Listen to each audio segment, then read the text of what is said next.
سر بہت شکریہ آپ کے وقت کا. یقینی طور پر پاکستان کے لیے ایک بڑا تاریخی دن ثابت ہونے والا ہے آج کا. پاکستان کی اعلیٰ قیادت اس وقت سوئٹزرلینڈ میں موجود ہے. کس طرح سے دیکھ رہے ہیں آج کے ان تکنیکی مذاکرات کو؟ دیکھیے ان کی بہت اہمیت ہے. پہلا مرحلہ ایک سیز فائر کو کروانا اور پھر ایک میمورینڈم آف انڈرسٹینڈنگ کو کروانا تھا، لیکن تکنیکی معاملات کے اندر پاکستان کی اعلیٰ قیادت کی موجودگی اس بات کی ضامن ہے کہ یہ مسئلہ سرے سے پاکستان ہی اس کو مکمل طور پر حل کرے گا اور پاکستان ہی اس سچویشن کو ٹیکل کرے گا. پاکستان بحیثیت ثالث نہ صرف سیز فائر کروا رہا ہے بلکہ ٹیکنیکل لیول ٹاکس کے اندر بھی پاکستان ہی بحیثیت ریاست ایک بہت کلیدی کردار اس تمام معاملے کے اندر ادا کر رہا ہے، جس کی اہمیت بہت زیادہ ہے اور یقینی طور پر یہ ایک اہم ڈیولپمنٹ ہے اور پاکستان کا اسٹیچر دنیا میں مانا جا رہا ہے. دنیا کے اندر اس چیز کو اپریشیٹ کیا جا رہا ہے، اس چیز کو ریکگنائز کیا جا رہا ہے. یہ پاکستان کے لیے ایک بہت بڑا اور مقام ہے اور بہت اہمیت کی بات ہے. بالکل سر، ڈے ون سے ہم نے یہ سنا کہ ڈپلومیٹک فرنٹ پہ ڈپلومیسی ایک پروسیس کا نام ہے اور آج ہم نے اس پروسیس کو کمپلیٹ ہوتے ہوئے بھی دیکھ لیا ہے کہ پروسیس کو مکمل ہونے میں ٹائم لگتا ہے. جی بالکل، یہ ایک ٹائم ٹیکنگ پروسیجر ہے اور ظاہری بات ہے اس کے مکمل ہونے میں بالکل وقت بھی لگتا ہے اور یہ وقت ہمیں یہاں لگتا ہوا نظر آ رہا ہے. بتائیے جا رہا ہے تقریباً 4 دن یہ مذاکرات جاری رہیں گے، جس کے نتیجے میں یہ تمام معاملات حل ہوں گے اور اس کو کنکلوڈ کیا جائے گا اپنی طرف سے. اگر کنکلوژن نہیں بھی ہوتا تو یہ ایک بہت بڑی ڈیولپمنٹ ہے جس کا ایک کلیدی حصہ پاکستان کی قیادت اور پاکستان بحیثیت ریاست ہے. ایک بہت اہم ڈیولپمنٹ ہے اور پاکستان بحیثیت ریاست دنیا سے اکنالج کر رہی ہے پاکستان کے کردار کو، پاکستان کی اہمیت کو. یہ یقینی طور پر ایک بہت اہم ڈیولپمنٹ ہے. بالکل اہم ڈیولپمنٹ ہے. سر ایک اور پوائنٹ آپ سے لینا چاہتی ہوں کہ آبنائے ہرمز میں تمام تر ٹول ٹیکسز کو مؤخر کر دیا گیا ہے اور اس حوالے سے امریکی صدر نے یہ بھی کہا ہے کہ ہم ابھی فی الحال اس کو ڈیلے کر رہے ہیں، لیکن اگر مذاکرات نہ ہوئے یا سکسیسفل نہ ہوئے تو اس کے جو آفٹر افیکٹس ہیں وہ فیس کرنے پڑ سکتے ہیں. کیا سمجھتے ہیں اس موقع پر آ کر اس طرح کی اسٹیٹمنٹس دینا بجا ہے؟ دیکھیے ابھی یہ ایک مشکل تعلق ہے دونوں فریقین کے درمیان اور اس کے اندر یہ شروع سے یہ شکوک تو تھے کہ اس کے اندر ایک ولنریبلٹی موجود ہے، صورتحال کس طرح سے ڈیولپ ہو کیا ہو. لہذا دیکھنا یہ ہے کہ کیا یہ معاملات اپنے منطقی انجام تک پہنچیں گے یا اس میں یہ رکاوٹیں آتی رہیں گی. ایک مشکل اور ڈیفیکلٹ ریلیشن شپ ہے ایران اور امریکہ کا.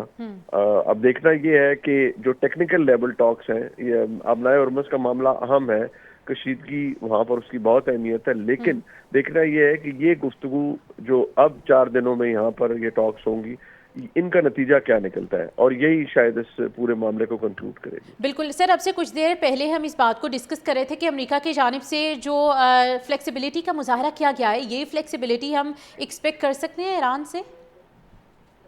دیکھیے فلیکسیبلٹی ایران سے ایکسپیکٹ کی جا سکتی ہے لیکن زیادہ نہیں، کیونکہ ان کے اوپر ڈومیسٹک پریشر بھی ہے، ان کے اوپر اپنے جو ان کے لوکل وہاں پر عوام اور ڈومیسٹک آڈینس اس کا پریشر بھی ہے.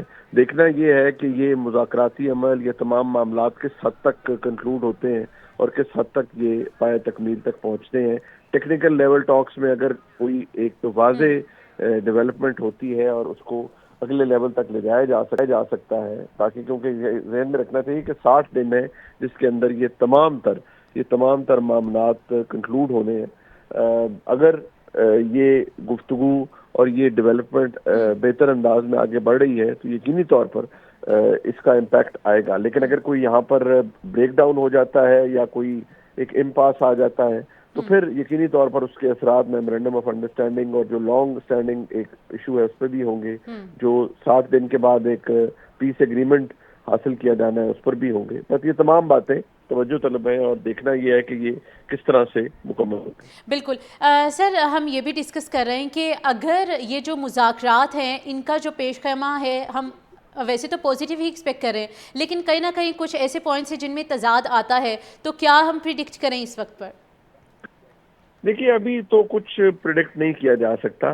دیکھنا یہ ہے کہ یہ دونوں فریقین آمنے سامنے بیٹھ کر بات کرتے ہیں یا جس طرح اسلام آباد میں ڈائیلاگ کا راؤنڈ 1 ہوا تھا اس کے اندر دونوں فریقین نے انیشلی علیحدہ علیحدہ بیٹھ کر اپنے نکات سامنے رکھے تھے، لیکن یہ اس وقت تو سیز فائر کا معاملہ تھا اور امن قائم کرنے کا معاملہ تھا. اس وقت معاملہ دونوں جو فریقین ہیں ان کے اندر ٹیکنیکل ٹاکس کا ہے. تو دیکھنا یہ ہے کہ یہ ٹیکنیکل ٹاکس آمنے سامنے بیٹھ کر کی جاتی ہیں، ان میں پاکستان کا کردار، پاکستان کی انٹرونشن، یہ ایک بہت اہمیت ہے اس بات کی، اور دیکھنا یہ ہے کہ یہ کہاں تک چلتا ہے اور کہاں کنکلوڈ ہوتا ہے. بالکل سر، انہی سارے مذاکرات میں ہمیں کہیں نہ کہیں اسپوائلر الرٹ بھی نظر آ رہے ہیں، لیکن اب کی اچھی خبر یہ ہے کہ اسرائیل نے لبنان پر بمباری کو روک دیا ہے for some of the time. دیکھیے وہ یہ یقینی طور پر یہ ولنریبلٹی تو ہے اس پورے معاملے کے اندر، لیکن دیکھنا یہ ہے کہ کیا یہ تمام چیزیں کنکلوڈ ہو پاتی ہیں. اسرائیل کی طرف سے جو ایک ایشو ہے وہ تو اپنی جگہ موجود رہے گا، اور اس کے جو ایک اپریہنشن ہے وہ تو رہے گی، کیونکہ لیبنان کے اندر انہوں نے متعدد دفعہ امریکی صدر کی کہنے کے باوجود حملے نہیں روکے، جس کی وجہ سے بہت سیٹ بیک بھی ہوا ہے. اب دیکھنا یہ ہے کہ یہ اسرائیل کی طرف سے اس کی پابندی کی جاتی ہے یا وقتاً فوقتاً لیبنان پر حملے کیے جاتے ہیں، کیونکہ اگر ایسا ہوتا رہا تو پھر ایران کے پاس کوئی آپشن نہیں رہے گا but to part ways with the negotiations, because جب بھی ایسا ہوا ہے ایران کی طرف سے بڑا سخت موقف لیا گیا ہے. سر ہمارے ساتھ ہی موجود رہی ہے، ہمارے ساتھ ڈاکٹر سعید الزماں بھی موجود ہیں، ان کو بھی شامل گفتگو کرتے ہیں. ڈاکٹر صاحب، ایک اور بات کہ امریکہ نے کہا ہے، ڈونلڈ ٹرمپ نے کہا ہے کہ ہم لوگوں نے مشرق وسطیٰ میں گارڈین اینجل کے طور پر کام کیا ہے، لیکن اب صورتحال کو دیکھ کر ہم مزید کام کریں گے.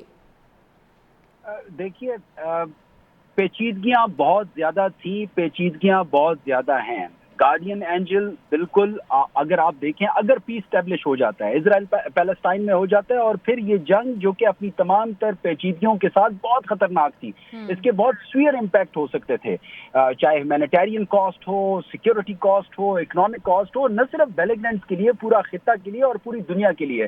سو جو گارڈین اینجل ہے، میں سمجھتا ہوں کہ اگر board of peace Israel Palestine کا کانفلکٹ ریزالو کر دیتا ہے اور لانگ لاسٹنگ پیس اسٹیبلش ہو جاتی ہے ایک کمپریہنسو ڈیل کے بعد جو کہ ایران کے ساتھ سائن ہوگی، اور یقیناً اس میں ٹائم لگے گا، جیسے منیب فاروق صاحب نے فرمایا کہ ٹائم لگتا ہے جب پیچیدگیاں زیادہ ہوں، ڈفرینسز ہوں، پولرائزیشن ہو، نیگوسیشنز چل رہی ہوں، سو مہینہ 2-3 اس سے بھی زیادہ کا ٹائم لگ سکتا ہے. لیکن اگر کوئی کمپریہنسو ہولسٹک فریم ورک بنانے میں کامیاب ہو گئے تو میں سمجھتا ہوں کہ یقیناً یہ یونائٹڈ اسٹیٹس آف امریکہ اور ٹرمپ ایڈمنسٹریشن کی ایک بہت بڑی کامیابی ہوگی. نہ صرف ان کی بہت بڑی کامیابی ہوگی، نہ بولیے کہ جب پاکستان پہ جب دنیا کی نظریں تھیں، آئی مین ٹو سے جب تباہی تھی، بربادی تھی، اور پاکستان کے پرائم منسٹر میاں شہباز شریف صاحب، ان کی ایک ٹویٹ تھی جس نے تباہی اور بربادی میں امید کی کرن کے